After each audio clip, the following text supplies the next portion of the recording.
Hey everyone, welcome back to another episode of Retro Tech Bites. I'm Will, and hey, if you're new, welcome to the channel. So today we're going to talk about something a little bit more, well, something I've been putting off for a while, let's put it that way. As some of you may know who have frequented the channel or subscribers, which again, thank you for all the support, I built what I've deemed the world's fastest 386. I used an Alaris Cougar board with the IBM Blue Lightning BL3 clocked at 75 MHz. Now, this yielded a very fast system. In fact, at 75 MHz, the Blue Lightning was comparable to an Intel DX2 at 66 MHz. You know, essentially we have a situation where a hopped up 386 is competing, and doing it well, with a 486. In integer math. That's the problem. That's where I'm running into a sort of situation that I don't like. You know, integer math is one of those things that people don't really think about all the time because they just sort of associate computers with doing the calculations necessary to get something done. But the situation's a little more advanced than that. Here we're talking about a situation whereby you have integer math and floating point math. Now, for a long time, there were processors sold without floating point units, and in the 486 era, those were the SX series of chips. The 486 SXs were just as capable and fast as their DX counterparts, but they lacked the necessary equipment inside of them to perform floating point calculations. That meant that games like Quake, which relied heavily on floating point units, well, Quake shouldn't be run on a 486 anyway, but games like Quake basically wouldn't run at all.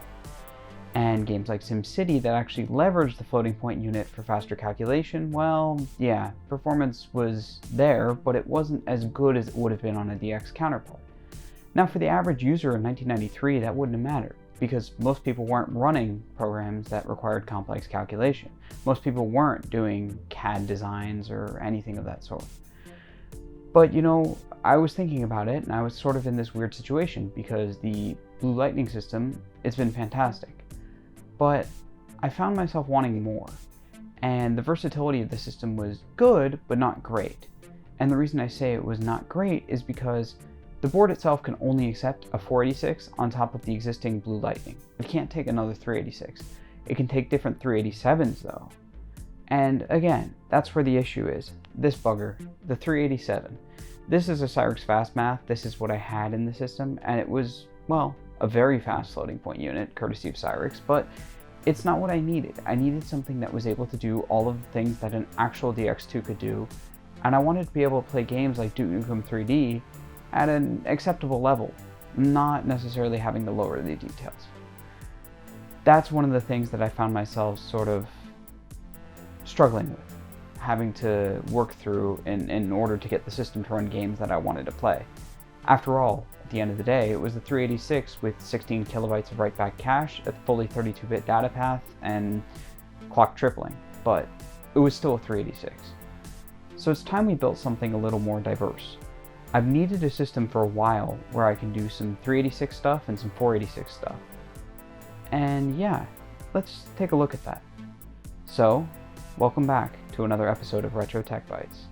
Come join me, and let's build a new test bench. Alrighty, well, isn't it a lovely day outside, you know? Here in sunny Florida, it's 90-something degrees, but hey, it's sunny, it's bright, and it's time to get some fresh air. After all, we've all been cooped up inside for way too long now, haven't we?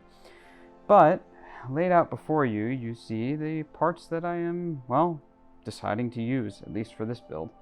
So, let's take a look at, first, the most important part, perhaps, the main board. This main board, well, it's pretty awesome. It's reminiscent of the Alaris Cougar board, but it's a little bit more traditional and a little non-traditional. So it's got your 72-pin SIMM slots, it's got onboard IDE and floppy, as well as onboard serial and parallel. It's, you know, pretty well equipped, but you're probably looking at it and going, why the heck are there 3 sockets here? Well, this board can actually take 2 different types of CPUs, and that gets back to the whole idea of diversity that I talked about. We've got a 486 socket here, PGA 168. We've got a PGA 132 socket for 386s, And we've got a PGA 68 socket for 387s. So yeah, this board effectively is a hybrid 386-387 board.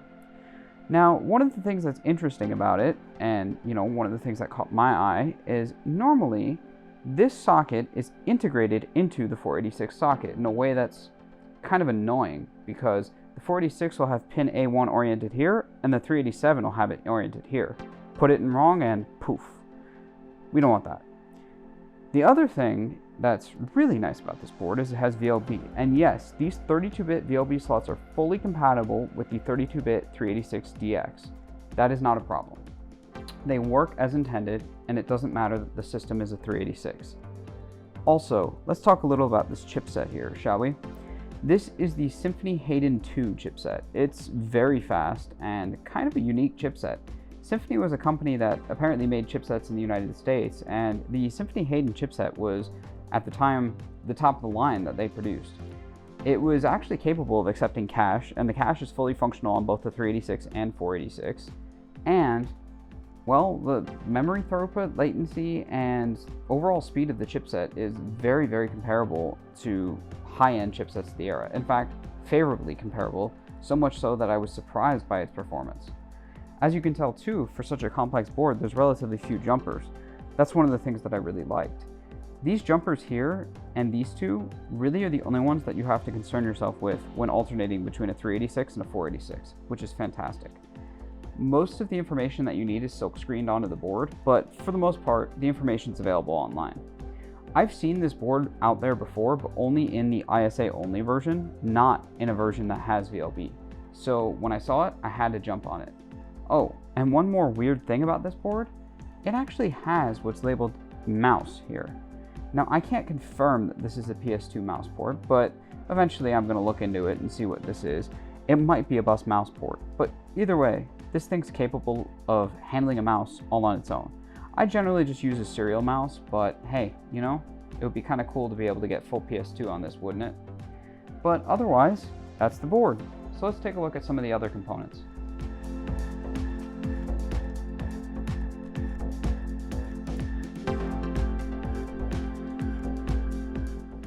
This big red card here, this beautiful thing, is the Gravis Ultrasound Max. This is revision 1.8, and it is probably one of my favorite sound cards of all time. It's been fully upgraded with the full 1 megabyte of RAM, and yeah, it's just a fantastic card. If you've never heard of Gus in your life, I'm sorry, but hey, hang on just a moment, because you will definitely hear one. The Gravis Ultrasound was an interesting alternative to the Sound Blaster of the time. It's not compatible with a YM3812 or OPL, and it's certainly not compatible with the Sound Blaster in the way you'd hope. And that's why we're running this in the same system. This little card that's got a single chip on it is the ESS audio drive. If you watch Phil's Computer Lab or any of the other channels, even LGR has talked about these, they're great cards. There's not much to be said, but this card basically can emulate a Sound Blaster Pro 2. It has ES-FM, which is pretty much pin compatible with OPL3, and in Windows, it's basically an enhanced OPL3. And it's got great sound quality, it has a nice line level output, and it's just a well-designed card.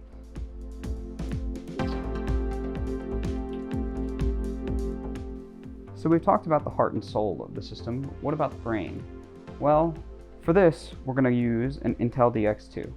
This is an Intel 486 DX266 from 1994, and the stepping code is SX007, which, yeah, hey, James Bond, anyone? But no, this CPU is pretty interesting because this is not a standard DX2. If you look closely, you'll see it has an ampersand E5 VIX. That means that this is actually an SL enhanced and has power saving features. Now, those power saving features aren't really going to come in handy for us, but it just indicates that this is a later stepping of the chip. And you know what?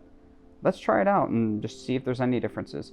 For the most part, I don't anticipate there being anything different from a standard Intel 486 DX266. Oh, and if you don't know what a 486 DX266 is, all it is it's a 4th generation Intel processor. It's an x86 chip, hence the 86, and it runs at 66 megahertz. So it has a front side bus of 33 megahertz, that's the speed at which it talks to everything else in the system, and it multiplies that internally by 2. That's how it gets 66 megahertz. And there you go. This is one of the most iconic chips from the era, and let's put it to work. So we've got the heart, soul, brain, and now let's talk about some visuals here, shall we? This is the chip's F64300, also known as the WinGen. This is a Boca research model, and well, Boca research is sort of like a little favorite of mine. They spun off from IBM and were a company located in my hometown of Boca Raton, and they produce some awesome cards. The PCB on this is top notch, it's laid out quite well, the signal quality is fantastic, and the card basically looks brand new. One of the things you'll notice is there's something here labeled video cache, and then there's 2 chips. This card has 2 megabytes of memory, and what's here is another 256 kilobytes of video cache. So that 256K of XRAM, as they called it, was supposed to speed up GUI acceleration in Windows. Now, we're going to install DOS on the system today, but when we install Windows, we can test that out and see if that really makes a difference. Truth is, I'm a little skeptical, but for the most part, the theory makes sense. It's sort of like cache on a modern system in a video card, for example. It's going to obviously improve the rate at which the video chip is able to communicate with the RAM, but other than that, I'm not so sure it's going to make much of a difference. Let's try it out and see. After all, it's worth a test. Last but not least, we've got just a simple plug-and-play Kingston Ethernet card. Now, this is going to be a network system, and before anyone says anything, 486s and networking are actually a great combination. And the reason I say that is because when you network a 486, if you have some sort of network storage, you can access everything like this. It's just there, you can get to it, and there's plenty of TCP/IP clients for Windows 3.1, Windows 3.11, and DOS. And DOS networking is really simple, but for the most part, just the Ethernet card offers a lot of versatility and expansion. This is a basic 10 base T Ethernet card, and it's going to do everything I need it to do for the most part. And finally, back to the topic of sound for a moment, is this. Now, I've mentioned Certashop before, and they produce some awesome products.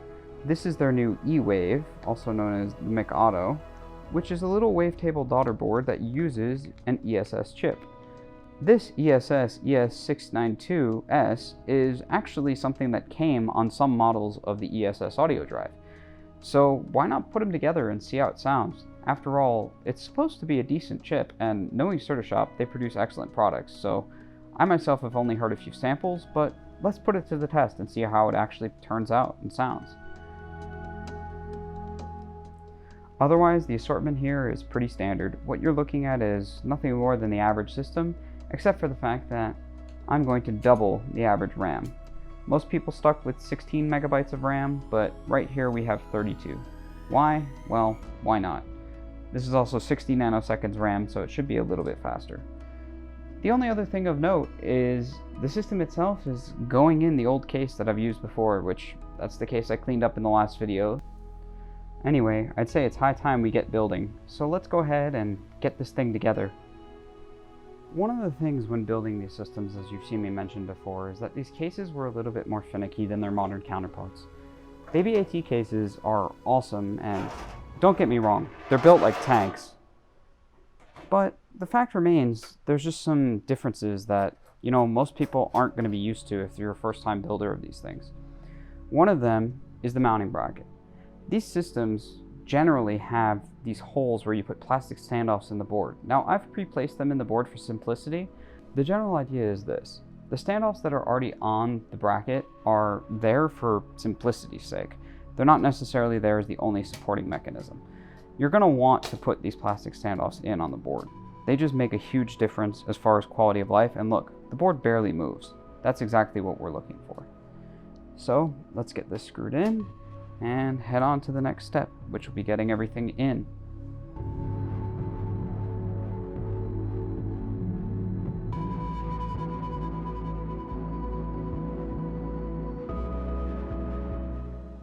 Now I know some of you are probably going to ask, why are you using a DX266 when there's so many other options?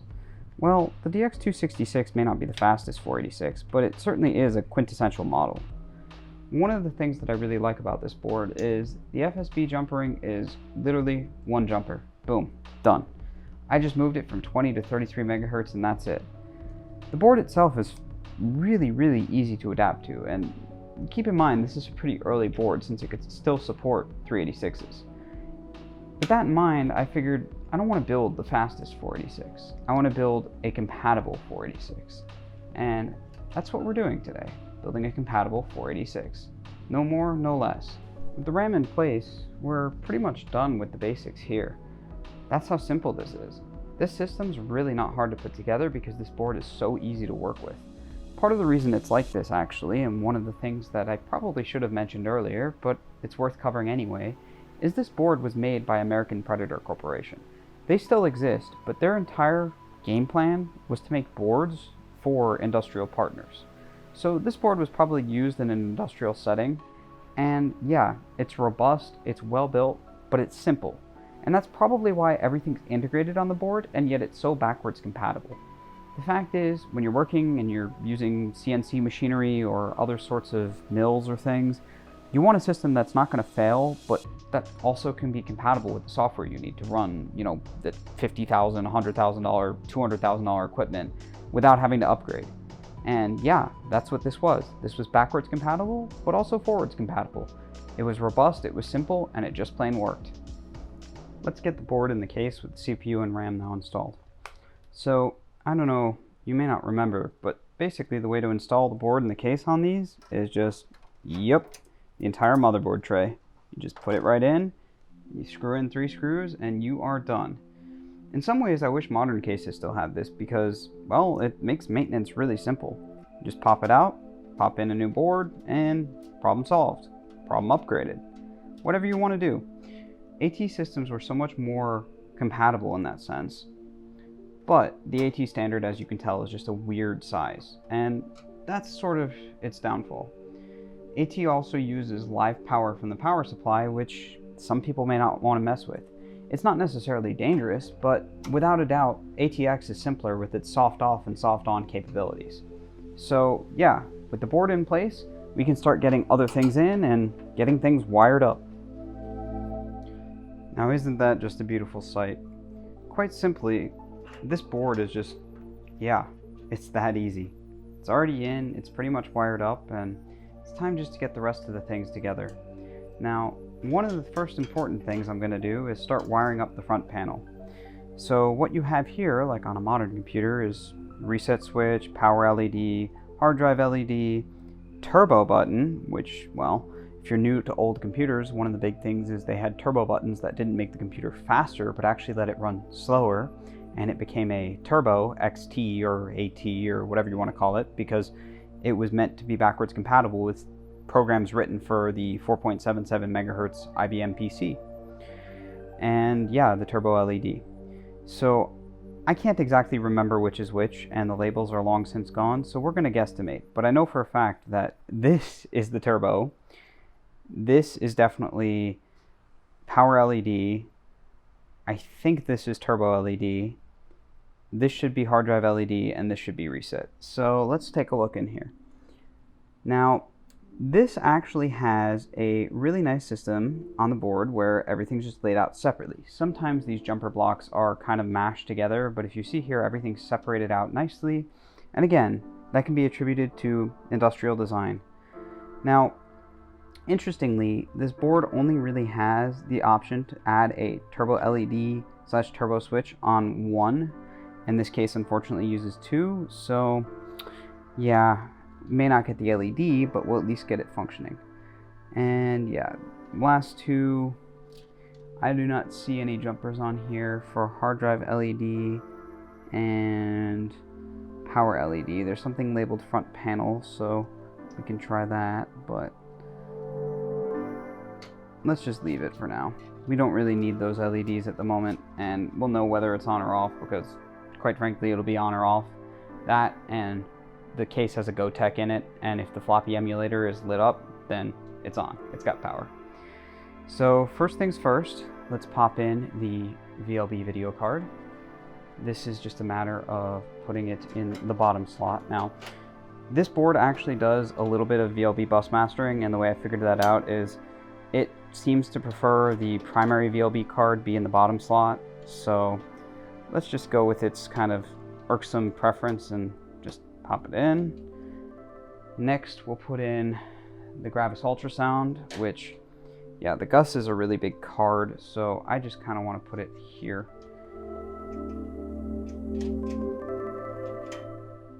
Thankfully, though, the Gus is only ISA, so the rest doesn't really matter there.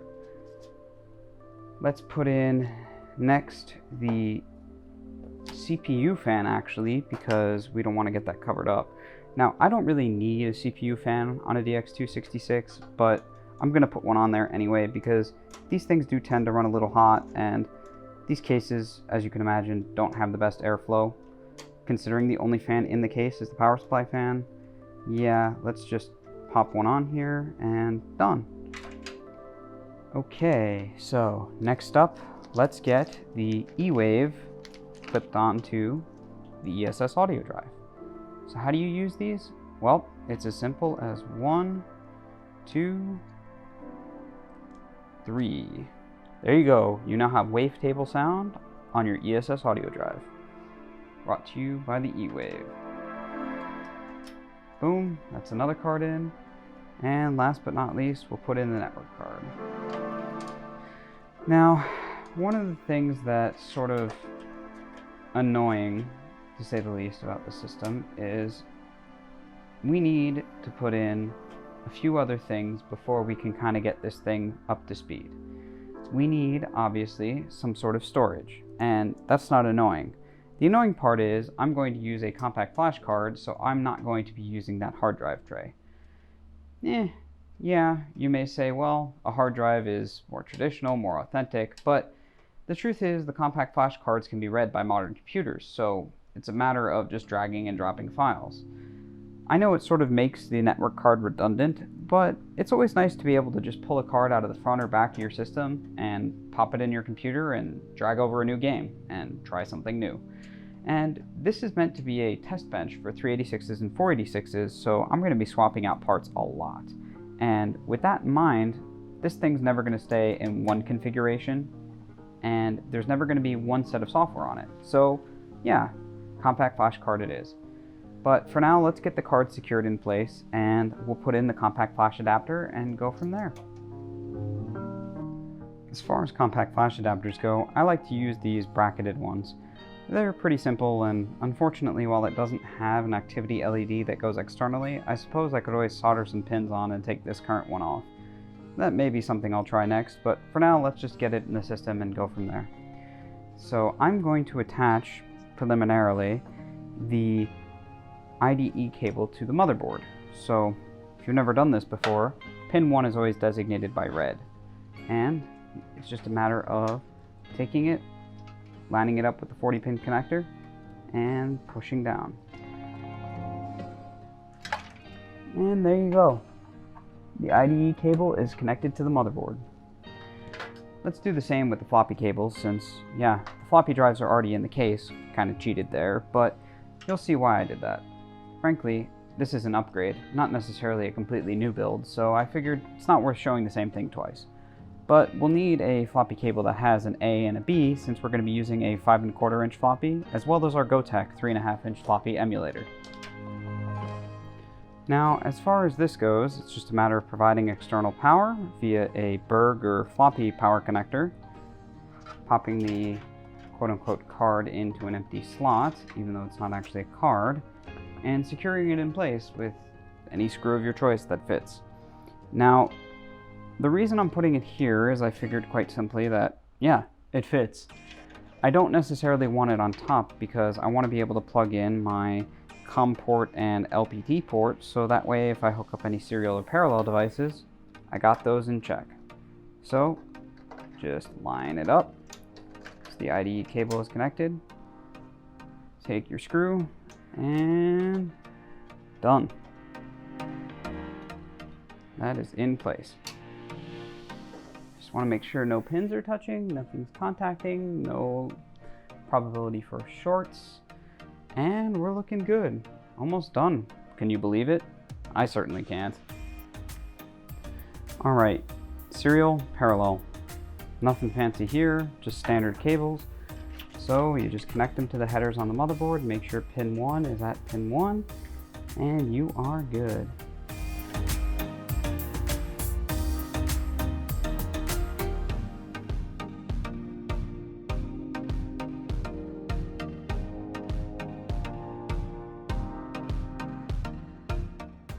Of course. So, as is typical with builds of the era, things are finicky, so we're going to have to move some cards around and get some things a little bit more room here.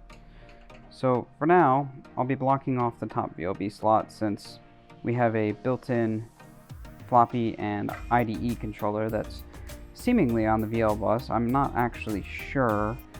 I'll have to look up the specifications for the chip, but for the most part, it seems to provide more than adequate performance. And anyway, ISA IDE controllers aren't the worst to have, but again, this system's likely to be upgraded sometime soon, so bear in mind that any decisions being made here are pretty temporary, including any of the parts that you see. Now, on that note, some of you may ask, why haven't you just gone all out and popped in, something crazy like a AMD X5 or an Intel DX4 overdrive or something like that? And, that's the one thing about this board that's important to keep in mind. Given its age, this is actually a 5-volt only motherboard. What that means is only CPUs that take 5 volts can be used here. Now, certainly I can just put something else in with a voltage interposer, but performance is more likely than not going to be more limited. And the reason I say that is because this board and this chipset, specifically the Hayden 2, doesn't exactly play nice with write-back cache, at least not level 1 write-back cache. I can't confirm what mode the L2 cache operates in, but I suspect it's probably write-back since the performance seems to be pretty decent. Not great, but decent. Alrighty, last thing here, we'll get power in the board and then start getting the rest of the peripherals connected. So for AT power, you just kind of put the connectors and make sure that the black wires are touching the black wires. It's as simple as that. And you're done. There you go, the board now has power. Last but not least, let's get the floppy drives connected. So drive B is going to be this 5¼ inch drive up here, and this uses the edge style connector, which just kind of pin 1 goes in like this, and it just slides right on. And this uses the standard 34 pin, and before I plug that in, let's put the power in. Now again, I mentioned I'm using a Gotek floppy emulator, and I have a few reasons for that, but one of which is I have a set of pre-configured USB drives with a number of floppies containing software that I often use on them. So I figured, you know what, let's just go with the Gotek for simplicity on this one. After all, this is a test bench and not necessarily my permanent 486. That being said, things are subject to change, as I mentioned. Now, one thing that is unfortunate that I have just noticed is that this IDE cord is awfully short. So I'm going to have to find some sort of extender to run it up here and connect that DVD drive that I had over there. The main reason that I'm still going to put it in is because even though a DVD drive in a 486 is a bit ridiculous, it's beige and it's what I had, and for the most part, I mean, utility. If I decide to put Windows on this thing, I may load bigger programs, so we'll see. And here, before I put in the drive, you can see the 5¼ inch drive and the Gotek. Goteks are really cool. If you haven't used one, they have what appears to be a megahertz display, but is simply a selector that allows you to pick which floppy you're using. The USB port accepts any USB flash drive, and you can use a special program, which I'll link in the description, to format that drive with 100 floppies, and boom, there you go. The Gotek actually allows you to select from 000 to 999, so theoretically you should be able to use 1,000 floppies, but unfortunately that's not always the case with these things. Anyway, let's get this in and get the system booted up and test it out with some benchmarks and some games. Alright, at this point we're going to switch over to direct capture and take a look at what this thing looks like once it's all booted up. Right now I'm just going to skip through the memory count and, let's get into the BIOS and see what's going on. The BIOS is pretty standard for the era. It's dated 11/11/92 and it's the Core AMI American Megatrends High Flex BIOS. I'll change a few settings, namely related to ISA clock, and make sure the internal cache is enabled, and yeah, let's just get this thing configured and ready to go. Indeed, the AMI High Flex BIOS is found on a number of motherboards, and in fact it's basically just the generic BIOS, like any Microid or American Megatrends BIOS. For the most part, it was just configured to be specific to the board as far as a few settings went, but otherwise, it's the same thing. The only real custom feature relevant to the Predator 1 is the ability to manage the onboard I/O chip, and indeed, that's about it. Otherwise, this board is standard fare for the 90s, and its BIOS is no different. Alright, let's get benchmarking. First up is the Superscape VGA benchmark, also known as 3D Bench version 1.0C. The score here is a resounding 49.2, which, while not exactly stellar, is not bad. In fact, it's quite fast for a DX266 system. Next up, we'll take a look at Top Bench. Top Bench is a real-time benchmarking suite, so we can manipulate the turbo button, or manipulate the cache in this case, through the keyboard shortcut Ctrl-Alt- and Ctrl-Alt+, and see how the system performs at both full and half speed. At full speed, we get a score of 218. That's pretty solid. In fact, that's quite solid for a DX266. Not much can be said other than it's comparable to other DX266s of its time. But then, when disabling the cache, it drops to the speed of a 386 SX33. Nice for some speed-sensitive games indeed. Next up, we'll hit it a little harder with PC Player benchmark at 320x200. While the benchmark can be run in 640x480, this system is by all measures too slow to accomplish that. But at 320x200, it's quite comfortable. After all, that's the resolution at which most DOS games run. And, well, the score's not bad. It yields 11.5, which is strikingly higher than I expected. Truth is, that's a pretty solid score overall, and really goes to show where that chip's VLB card comes in. And now we'll run Norton SysInfo, and it gives us a score of 144.2. Not much to be said there. Next up, we'll run Checkit. Checkit's an awesome piece of software and can measure the ALU and FPU, the integer and floating point capacities of this processor. As far as integer speed goes, the processor scores 33,609 dry stones, and as far as floating point capacity, the processor scores 11,310.4 kilo whetstones. Let's also take a look at what Dr. Hard gives us, and Dr. Hard will assess the floating point and integer capacities of the processor. We get 32,567 hard stones and 13,515 soft stones. Let's also run the included VGA benchmark, which, apologies for the garbled image on the screen, but that's the benchmark running. And there it is, 33.0 megabytes a second. That's as fast as a PCI card. Otherwise, here's Check CPU, just to show off what the CPU is. In this case, it's a later revision, a C-stepping. And next up, I want to hit it with some cache check, which, well, here's the results. As you can see, it's pretty fast for 486. For an early chipset, the Symphony board really impresses, and the Symphony Hayden 2 wasn't messing around. I know I've gone quite fast, but here's a summation of all of the benchmarks, including a couple that I didn't show. For the most part, the system's pretty fast for a 486 DX266. But no DX2 is complete without DOS. So let's install DOS 622, and yeah, this is just a sped up copy of the install so you can see that I installed it. But otherwise, it's pretty standard. You just run fdisk, make sure that the disk is properly formatted, and then pop in your DOS install disk, and boom, you're done. And yeah, it's the same installer that Microsoft has used for years and continued to use for quite a long time. And it worked great. I mean, DOS 6.22 is legendary for a variety of reasons, but simplicity is certainly one of them. One other thing that's worth mentioning, and people often overlook when they install DOS, is that 622 actually comes on not just 3, but 4 floppies. And yeah, the 4th floppy is never actually prompted during the automated install.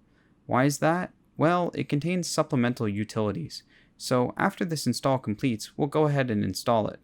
It's not going to give us much, but it'll give us access to things like DOS shell and a couple of updated files, and it'll also finish the configuration for DOS. I like to install it in the C:/DOS directory, but otherwise, yeah, it's just a pretty easy install. You change to the disk, run the installer, and boom, it's done.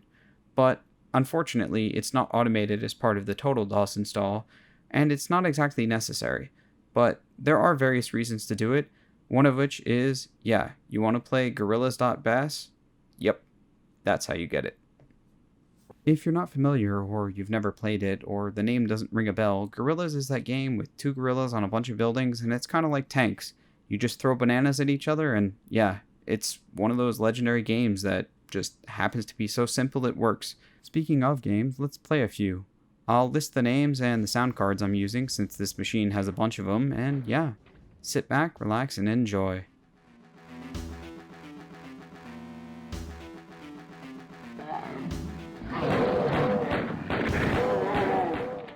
I do just want to mention that this is my favorite rendition of the Doom soundtrack, and it's one that's not often heard.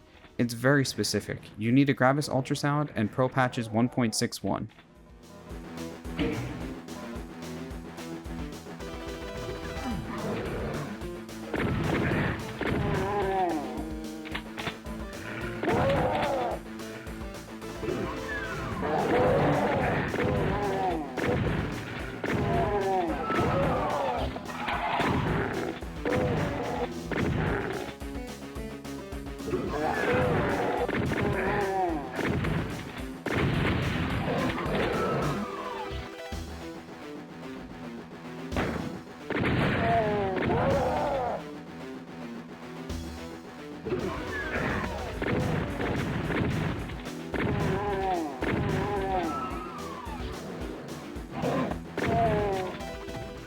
Next up, let's test the E-Wave. Let's use Rise of the Triad, which has an awesome MIDI soundtrack, and yeah, this game is a riot.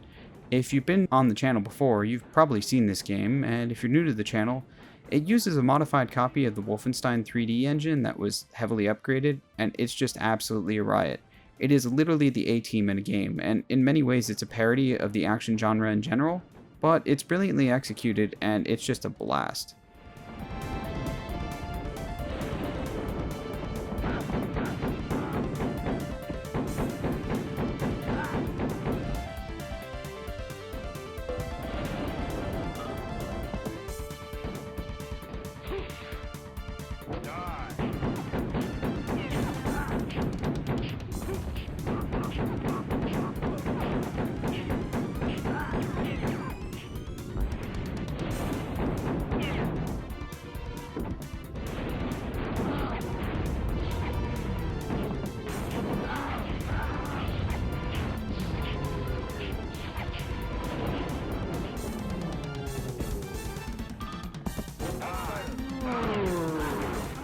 One of my favorite games in days of new and old happens to be Sid Meier's Civilization, so let's take a look at Civilization 1 for DOS.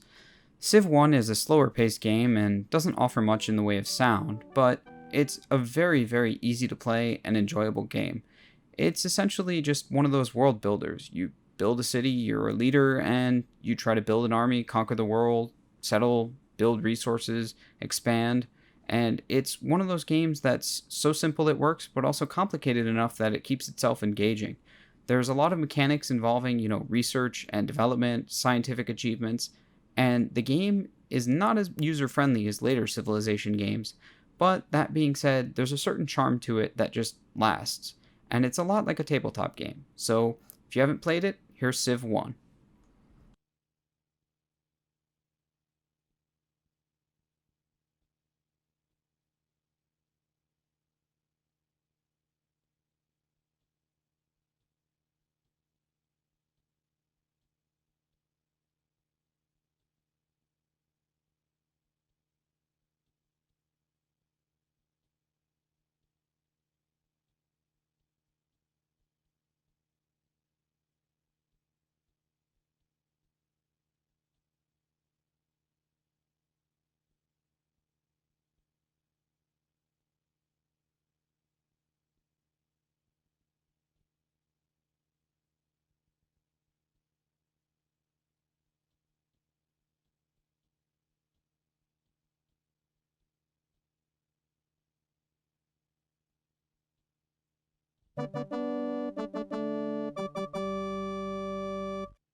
Okay, so we discovered some pottery, and let's play Raptor Call of the Shadows.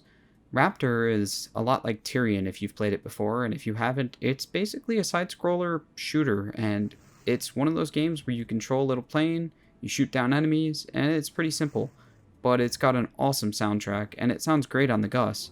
So let's give the Gus another shot, but this time with the original default patch set instead of the Pro patches.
And it wouldn't be a video without playing some Duke Nukem 3D.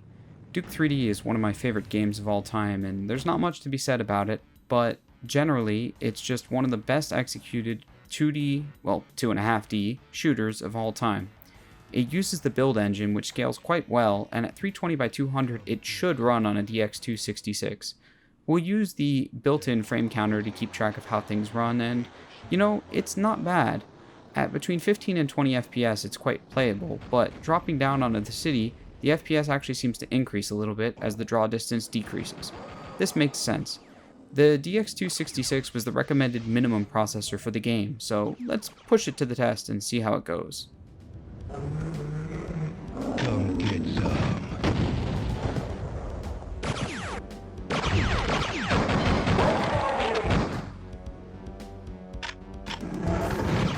Eat shit and die.